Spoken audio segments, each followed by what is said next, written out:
Hello mga malalayo dito sa video nyo. Pundi ako lang naging suwaka naman.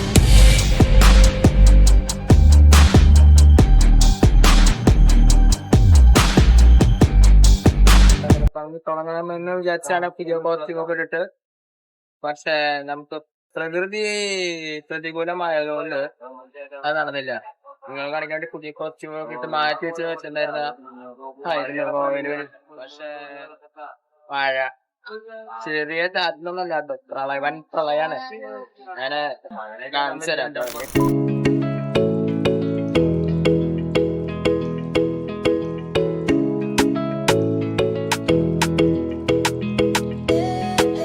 അപ്പൊ intro എന്തായാലും പാലി outro എങ്ങനെയാവുന്ന എനിക്കറിയില്ല. ഞാൻ ആരാകുമ്പോഴേ പറയാൻ പറ്റുള്ളൂ. ഓക്കെ, നമ്മള് കൊറേ പ്ലാനിങ് എന്ന് കുറെ നമ്മൾ ഉദ്ദേശിച്ചിട്ടുണ്ട്. എന്തെങ്കിലും ചെയ്യാൻ പറ്റുന്ന അറിയില്ല. ഇൻട്രോ തന്നെ ബസ്സിലായിരുന്നു. ഇതാണ് അവരുടെ ഗോവയില് ഹാപ്പനിങ് ഗോവ. അതായത് 20-ആം തീയതി. 20-ആം തീയതി. അപ്പൊ നമ്മളിപ്പോ പോവാന്ന് വെച്ചാൽ എന്താ ഫോട്ടോ ബ്രേക്ക്ഫാസ്റ്റ് കഴിച്ചു, നൂഡിൽസ് ആയിരുന്നു. 15 പെട്ടുപോയോണ്ട് ഒന്നും ചെയ്യാൻ പറ്റില്ല. ബ്രേക്ക്ഫാസ്റ്റ് എന്ന് പറയുന്നത് നൂഡിൽസ്, ദോശ അങ്ങനെയൊക്കെ ആയിരുന്നു. ഏറ്റവും കുഴപ്പമൊന്നുമില്ല, പറ്റിയില്ല. സൂപ്പർ ഫുഡാണ് അവിടുത്തെ. ഞാൻ റെക്കമെൻഡ് ചെയ്യണമെങ്കിൽ ആ ഫുഡ് ഹോട്ടൽ നല്ലതാണ്. ആ കടയുടെ ലൊക്കേഷൻ ഞാൻ ഡിസ്ക്രിപ്ഷനിൽ എടുത്താം. ആരെങ്കിലും പോകണമെങ്കിൽ ചെക്കൗട്ട് ചെയ്യാം, നോ പ്രോബ്ലം. പിന്നെ ഇപ്പൊ പോണത് ഗോഡ ഫോർട്ടിക്കാണ്. ഗോഡ ഫോർട്ടിക്ക് ഏകദേശം കുറച്ച് ദൂരം ഉണ്ട്, 1 മണിക്കൂറെങ്ങാണ്ട് അടുത്ത് ദൂരം ഉണ്ട്. അതെന്തായാലും അവിടെ പോയിട്ട് ഇപ്പൊ മഴയൊക്കെ ശമനം കാണാനില്ല. അവിടെ പോയി കഴിഞ്ഞാൽ പാർക്കിങ്ങിന് എടുക്കുക. പാർക്കിങ്ങിലാണ് എന്നിട്ട് എന്താ അവസ്ഥ അവിടെ പോയാൽ അറിയാൻ പറ്റും. മഴ കുറേ പുറത്തേക്കാനും വന്നില്ല. എന്തോ നേരം മഴ ഉണ്ടാവുന്ന അറിയില്ല. എന്നാലും ഞാനൊരു കുഴപ്പമുണ്ടായിരുന്നില്ല. എന്നാണിപ്പോ ഒരു എന്താ പറയാ, എവിടെ നിന്നോ പൈപ്പ് തുറന്നിട്ട് പോലെ മഴ വേണം. നമ്മുടെ ടൂർ പാക്കേജ് എന്താ വൈബ്രൻസ് പറഞ്ഞിട്ടൊരു പാക്കേജിലാണ്. നല്ലൊരു പാക്കേജാണ്. കാരണം എല്ലാം ഭക്തിയാണ്. ഫുഡും കാര്യങ്ങളൊക്കെ സെറ്റ് ഫുഡാണ് അറേഞ്ച് ചെയ്തത്. അപ്പൊ അവരുടെ ഡീറ്റെയിൽസും കാര്യങ്ങളൊക്കെ എന്താണ് കൊടുക്കാം. ട്രിപ്പ് പോകാനോ പ്ലാനൊക്കെ ഉണ്ടെങ്കിൽ എന്തായാലും കോണ്ടാക്ട് ചെയ്യാം, നോ പ്രോബ്ലം. ഇതോടെ നമ്മുടെ ഈ ഗോവ പാലായൻ ഉള്ള സ്ഥലത്ത് ഒരു വലിയൊരു പാർക്കിംഗ് ഗ്രൗണ്ടാണ് ഈ കാണുന്നത്. ആകപ്പാടെ 4 വണ്ടി ഉള്ളു. പിന്നെ നമ്മൾ സ്പോട്ടിലെത്തിയിട്ടുണ്ട്. വണ്ടി പാർക്ക് ചെയ്യാൻ ഒരു സ്ഥലം വെച്ചിട്ട് നീണ്ട ഒരു ഇടവേളയ്ക്ക് ശേഷം മഴ തോർന്നതാണ് ഞങ്ങൾ അഗോഡ ഫോർട്ടിലേക്ക് എത്തിക്കുകയാണ് സുഹൃത്തുക്കളെ. ഒരു മനസ്സമാധാനമായിട്ടൊരു വ്ളോഗ് എടുക്കാൻ സമ്മതിക്കോ? അയ്യോ ഗൈസ്, അപ്പോൾ നമ്മൾ നിലവിൽ നിൽക്കേണ്ടത് അഗോഡ ഫോർട്ടിലാണ്. കുറച്ച് നേരം ക്യാമറമാൻ്റെ പൊസിഷൻ എടുത്തു. അപ്പോൾ നമ്മൾ അഗോഡ ഫോർട്ടിൽ എത്തിയിട്ടുണ്ട്. ഓക്കെ, അപ്പോൾ നമ്മൾ അഗോഡ ഫോർട്ട് മൊത്തം ചുറ്റി കാണാനുണ്ട്. ഇവിടുത്തെ വ്യൂ എന്ന് പറയുന്നത് അട്ടാറ് വ്യൂ ഉണ്ട്. ഒരു സൈഡിൽ കര, മറ്റേ സൈഡിൽ കടൽ, അതിൻ്റെ ഇടയിൽ ഈ ഫോർട്ടും. നല്ല വ്യൂ ആണ്. ഇത് എന്താ സംഭവം എന്നറിയില്ല. ഇവിടെ എന്താ നടന്നേരുന്നതെന്ന് എനിക്കറിയില്ല. എന്താണ് ഐതിഹ്യം കാര്യങ്ങളൊന്നും എനിക്കറിഞ്ഞൂടാ. ഞാനെന്താ എന്തെങ്കിലും മനസ്സിലായാൽ നിങ്ങളോട് പറയാം കേട്ടോ. ഇവിടെ ഫുള്ള് ഫോട്ടോഗ്രാഫി മാത്രമേ കാണാനുള്ളൂ. ചുറ്റുപാടും മൊത്തം ഫോട്ടോഗ്രാഫിയാണ്. ഒരു എന്താ പറയുക, ബാക്ക്ഗ്രൗണ്ട് ഒരു എസ്തെറ്റിക് ആയിട്ടുള്ള രീതിയിലൊരു ഫോട്ടോഗ്രാഫി എടുക്കാൻ പറ്റിയ ബാക്ക്ഗ്രൗണ്ടാണ്. ലൈക്ക് ഇവിടുത്തെ മതിൽ കണ്ടാൽ മനസ്സിലാവും നിങ്ങൾക്ക്. ഇതാണ് ഇവിടുത്തെ മതിലുള്ള ഫോട്ടോഗ്രാഫിക്ക് ബെസ്റ്റ് പാർട്ടാണിത്. അഗോഡ ഫോട്ടോ എന്ന് പറയുന്നത് 4 വശവും ചുറ്റുന്ന ഒരു ഫോട്ടോ ആണ്. അപ്പോൾ അത് ഒന്ന് റൗണ്ട് അടിച്ചിട്ട് നമ്മൾ ഈ ഫോട്ടോ ഇടും. അതാണ് ഇവിടെ മെയിനായിട്ടുള്ളത്. ഓക്കെ, അപ്പോൾ നമ്മളിവിടെ എല്ലാവരും ഫോട്ടോഗ്രാഫി ആണ് ഉദ്ദേശിക്കുന്നത്. ഫോട്ടോ എടുത്താൽ എല്ലാവർക്കും ഫോട്ടോ എടുത്ത് കൊടുക്കുക. നമ്മുടെ പിള്ളേർക്ക് ഞങ്ങളൊരു ഗ്യാങ് ഉണ്ട്. അപ്പോൾ ഗ്യാങ്ങിൽ ഓക്കെ ഫോട്ടോ എടുത്തിട്ട് വരാം. ഇതിൻ്റെ പുറത്തുനിന്നുള്ളൊരു ഇത് എടുക്കാൻ നോക്കിയപ്പോൾ നല്ല മഴയായിരുന്നു. അപ്പോൾ പിന്നെ ആ പുറത്തുനിന്നുള്ളൊരു ക്ലിപ്പ് എടുത്തില്ല. അപ്പോൾ എന്തായാലും ഇറങ്ങണ എടുത്ത് കാണിച്ചു കേട്ടോ. ഓക്കെ, ഇങ്ങനെ ഏരിയ കൂടെ പോകാൻ എനിക്കറിയില്ല, എന്തായാലും നോക്കാം. ഒരു വ്യൂ, വല്ലാത്തൊരു വ്യൂ. ഒരു സൈഡ് കടൽ, ഒരു സൈഡിൽ കര, അതിൻ്റെ ഇടയിൽ കുറേ ബോട്ട് ഓടി കളിക്കുന്നു. എത്ര ദൂരത്താ നോക്കി.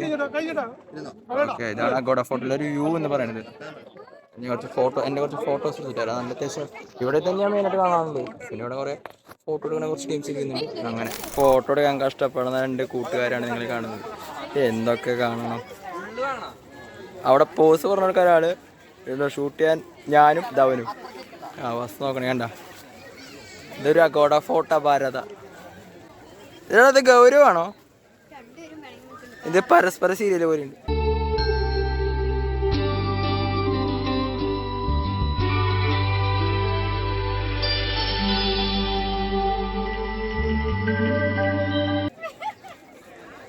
അത് നോക്കണ്ട, കോളിംഗ് ബെല്ലാണ്. അപ്പോൾ നമ്മൾ ഗോഡ ഫോർട്ടിനെ പറ്റി പറയുകയാണ്. നമ്മൾ അടുത്ത സ്ഥലത്തേക്ക് പോകാനുള്ള കോപ്പറേറ്റ്. അപ്പോൾ ഇത്രയും വലിയ സ്ഥലത്തേക്ക് വന്ന് വലിയ ഉപകാരമായി. മഴയാണ് ചതിച്ചത്. നല്ലൊരു ഇൻട്രോ മിസ്സായി പോയി. ഈ ഷർട്ടൊക്കെ ഇട്ടിട്ട് സെറ്റ് ഇൻട്രോ എടുക്കണം എന്ന് വിചാരിച്ചാൽ അത് കാണുന്നില്ല. അപ്പോൾ എന്തായാലും ഔട്ട്ഡോർ സെറ്റായി. അപ്പോൾ ഇനി അടുത്ത സ്ഥലത്തേക്ക് പോട്ടെ. ലഞ്ച് ഉണ്ട്, അതിൻ്റെ ഇടയിൽ ലഞ്ച് കഴിഞ്ഞ് അടുത്ത സ്ഥലത്തേക്ക് പോകുന്നു കേട്ടോ ഗോയ്സ്. അപ്പോൾ അടുത്ത ലഞ്ച് കഴിക്കാൻ പോയിട്ട് വരാം. Okay bye. നേരത്തെ പറഞ്ഞ പോലെ ഇതിൻ്റെ ഔട്ടർ വ്യൂ ഞാൻ കാണിച്ചില്ല. ഞാൻ പുറത്ത് നിൽക്കണത്. ഇതാണ് ഇവിടുത്തെ ഔട്ടർ വ്യൂ. ഇത്രയും വിശാലമായതാണ്. ഇനി അവിടെ പോയിട്ട് ഞാൻ ഒന്നുകൂടി കാണിച്ചു തരാം ഗൈസ്. ഇതാണ് ഇവിടുത്തെ ഏകദേശം നല്ല വലുപ്പവും നല്ല നീളമുള്ള ഒരു ഫോട്ടോ ആണ്. അത്യാവശ്യം നീട്ടുണ്ട്. ഇതൊക്കെ ഞങ്ങൾ നടന്ന് ചുറ്റി കണ്ടുവന്നു. ഓക്കെ, നിങ്ങൾക്കും കാണാൻ പറ്റിയത് ഞാൻ വളരെ സന്തോഷിക്കുന്നു. ഞാൻ അടുത്ത പൊസിഷനിലേക്ക് പോട്ടെ. അടുത്ത ലൊക്കേഷൻ മിക്കവാറും ഫുഡ് അടിക്കാനാവും. അത് കഴിഞ്ഞിട്ട് വീണ്ടും അടുത്ത ലൊക്കേഷനിലേക്ക് കാണാം. 2-3 ലൊക്കേഷൻ കഴിഞ്ഞാൽ നമ്മുടെ എക്സ്പ്ലോറൂടെ തീരുട്ടോ. അപ്പോൾ നമ്മൾ നല്ല ഇവിടുന്ന് തെറിക്കുകയാണ്. ഇവിടുന്ന് തെറിച്ച് നേരെ ഈ ഫുഡ് അടിക്കാനുള്ള സെറ്റപ്പിലേക്ക് പോകണം. പഴയ ഡൈനിങ് ആൻഡ് ഡിവൈൻ ഹോട്ടലാണ്. അത് ലാസ്റ്റത്തെ ഫുഡായിരിക്കുന്നത്. അത് കഴിഞ്ഞ് പിന്നെ നമ്മൾ ഇവിടുന്ന് ഈ ഭാഗമായിട്ടുള്ള കണക്ഷൻ വേണ്ടിയിരിക്കുകയാണ്. ഇപ്പോൾ പുതിയൊരു ലോകത്തേക്ക്, ഐ മീൻ വേറെ സ്ഥലത്തേക്ക് പോവും. അവിടെ ഒരു ബീച്ചുണ്ട്. അത് ബീച്ച് ഇറങ്ങി കഴിഞ്ഞ് കഴിഞ്ഞാൽ നമ്മൾ റിട്ടേൺ പോകാനായിട്ട് റെയിൽവേ സ്റ്റേഷനിൽ പോകും. ഓക്കെ, അപ്പോൾ ഇനി ഫുഡ് അടിക്കുന്നടുത്ത് പോയിട്ട് വരാം. അല്ലേ ഹാപ്പി? നമ്മുടെ അവസാനത്തെ ലഞ്ചാണിത്. വിഭവസമൃദ്ധമായ ചിക്കൻ ബിരിയാണി. സൂപ്പർ ഫുഡാണ് കേട്ടോ. ഞാൻ 2 ദിവസത്തെ ലോഗിന് കാണിക്കുന്നത് പറ്റിയില്ല. 3-ാമത്തെ ഫുഡ് ഇതെന്തായാലും കണ്ടോ. അപ്പോൾ ഞാനൊന്ന് കഴിച്ചിട്ട് വരാം. ഓക്കെ, അപ്പോൾ നമ്മൾ ഫുഡ് കഴിച്ചിറങ്ങി. ഫുഡ് കഴിച്ചിട്ട് തിരിച്ച് നമ്മളൊരു അടുത്ത ലൊക്കേഷനിൽ പോവാണ്. That's our final location.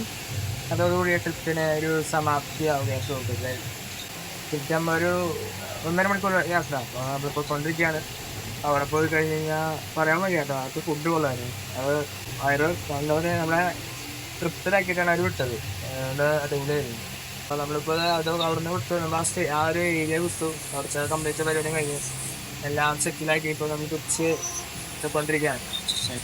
നമ്മളതൊക്കെ ഒരു 8 മണി ആ ടൈമൊക്കെ ആകുമ്പോൾ അവിടെ തന്നെ തറവാട് കൊണ്ട് വേറൊരു മലയാളിയുടെ ഹോട്ടലുണ്ട്. അവിടെ പോയിട്ട് വൈകുന്നേരത്തെ ഫുഡും കൂടി കഴിച്ച് കഴിഞ്ഞാൽ നമ്മുടെ പാക്കേജ് അവിടെ കഴിക്കും. പിന്നെ അത് കഴിഞ്ഞൊരു 4 മണിക്കൂർ പോസ്റ്റാണ്. പോസ്റ്റ് ഞാൻ കാര്യമായിട്ട് വ്ളോഗൊന്നുമില്ല. കാരണം വെറുതെ നിങ്ങളെ കൂടി പോസ്റ്റ് ആക്കണം. അപ്പോൾ അതുകൊണ്ടൊക്കെ കാര്യമായിട്ട് ഞാൻ വ്ളോഗ് നിർത്തില്ല. പിന്നെ ട്രെയിനിൽ നിന്ന് കഴിഞ്ഞാൽ 2:10 നമുക്ക് ട്രെയിൻ വരുന്നത്. 2:10 ട്രെയിൻ കയറി കഴിഞ്ഞാൽ വൈകിട്ട് 4 മണിയാകുമ്പോൾ ബസ്സിലെത്തും. കുറേ കാര്യങ്ങൾ നല്ല കാര്യങ്ങൾ എക്സ്പീരിയൻസ് ചെയ്യാൻ പറ്റും. ഓറാവാം. സോ അത് തന്നെ ഞാൻ ആ ബീച്ചിലെത്തിട്ട് തിരിച്ചാവും. ബീച്ചിലുള്ള എന്നെ പോയി കണ്ടോ.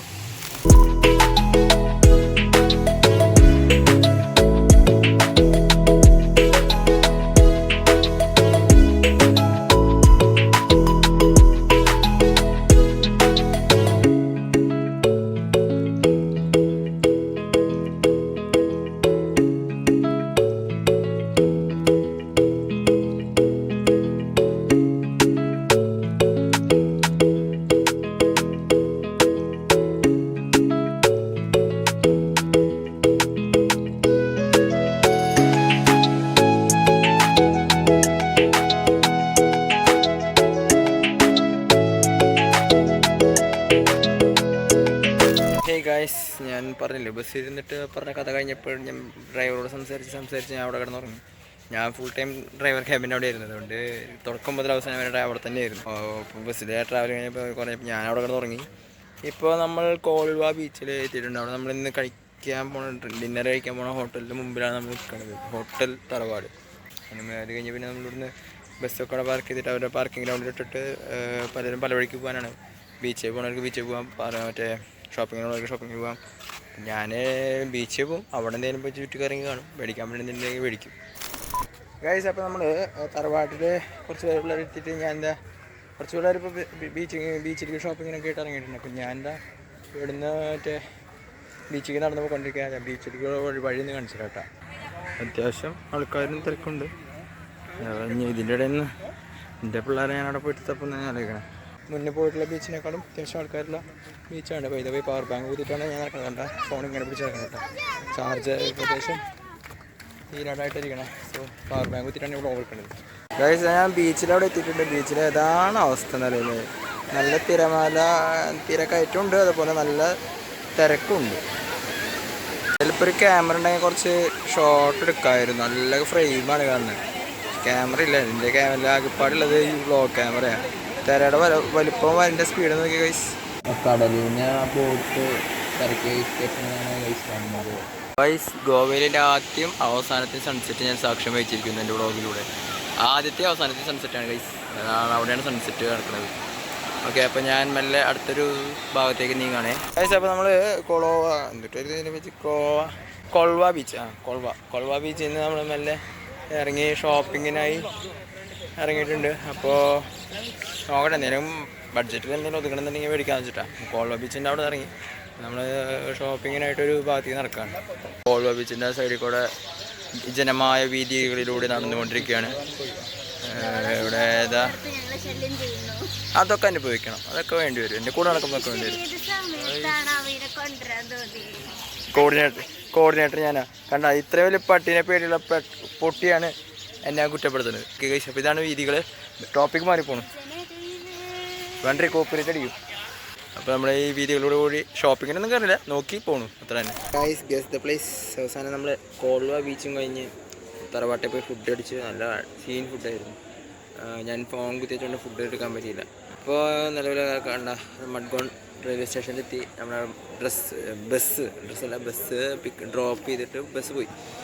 അപ്പോൾ നമ്മളിപ്പോൾ ഒരു പോസ്റ്റാണ്. ട്രെയിൻ 1 മണിക്കൂർ ഡിലേ ആണ്. ഗൈസ് ഭയങ്കര ക്രൂഷ്യൽ സിറ്റുവേഷനിലാണ് ഞാനിപ്പോൾ നിൽക്കുന്നത്. കാരണം നമ്മുടെ ട്രെയിൻ ഒരു 1.5 മണിക്കൂർ ലേറ്റാണ്. അപ്പോൾ ഏകദേശം 3 മണിയൊക്കെ ആവും ട്രെയിൻ വരുമ്പോൾ. സമയത്തിന് മാറ്റമൊക്കെ വന്നിട്ടുണ്ട്. പിന്നെയുള്ള ഒരു ചാലഞ്ച് എന്ന് വെച്ച് കഴിഞ്ഞാൽ ഫോണിൽ ചാർജിൽ 8% ഉള്ളൂ. ട്രിപ്പിനെ പറ്റിയിട്ടൊരു മിനിമലിസ്റ്റിക് ആയിട്ട് ചെറിയ രീതിയിലൊരു ഫീഡ്ബാക്ക് പറയാൻ വേണ്ടിയാണ്. ട്രിപ്പോൾ അങ്ങനെ ഇവിടെ അവസാനിക്കുകയാണ്. എല്ലാവർക്കും ട്രിപ്പ് ഇഷ്ടപ്പെട്ടു എന്നാണ് എന്നോട് പറഞ്ഞത്. ട്രിപ്പൊക്കെ അടിപൊളിയായിരുന്നു, എല്ലാവർക്കും അതൊക്കെ ഇഷ്ടപ്പെട്ടു.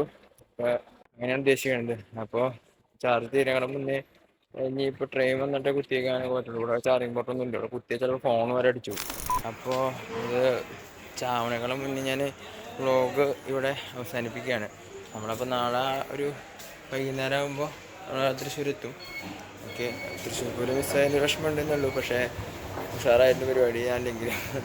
അപ്പോൾ അത്രേ ഉള്ളൂ ഗൈസ്. ഗോവ ട്രിപ്പ് ഞാൻ എൻജോയ് ചെയ്തു. അതുപോലെ എൻ്റെ വ്ളോഗ് കണ്ടിട്ട് നിങ്ങൾ എൻജോയ് ചെയ്തു വിചാരിക്കുന്നു. അപ്പോൾ ഈ ഒരു ചാപ്റ്റർ ഇവിടെ ക്ലോസ് ചെയ്യാണ്. ഇഷ്ടപ്പെട്ടെങ്കിൽ ലൈക്ക് ചെയ്യുക, ഷെയർ ചെയ്യുക, സബ്സ്ക്രൈബ് ചെയ്യുക.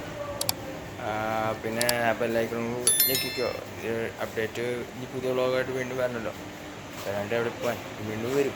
അപ്പോൾ ആ കാര്യം പറഞ്ഞുകൊണ്ട് ഈ വീഡിയോ ഇവിടെ ചെയ്തിരിക്കുകയാണ്. നിങ്ങൾ ഇഷ്ടപ്പെട്ടെങ്കിൽ ലൈക്ക് ചെയ്യുക, ഷെയർ ചെയ്യുക, സബ്സ്ക്രൈബ് ചെയ്യുക. പിന്നെ ആ ബെല്ലൈക്കൺ കൊണ്ട് ഞെക്കിക്കോ. Everything and well. Okay, and all is well. Dare to dream. അപ്പോൾ ഇനി അടുത്ത വ്ളോഗ് എന്നാണ് എപ്പോഴാണെന്ന് എനിക്ക് അറിഞ്ഞുകൂടാ. അപ്പോൾ hope you enjoy the vlog with me. അപ്പോൾ സൈനിങ് ഔട്ട് ചെയ്യാണ്. Tata bye bye. ഫോൺ ഇപ്പോൾ ഓഫ് ആവും. ബൈ.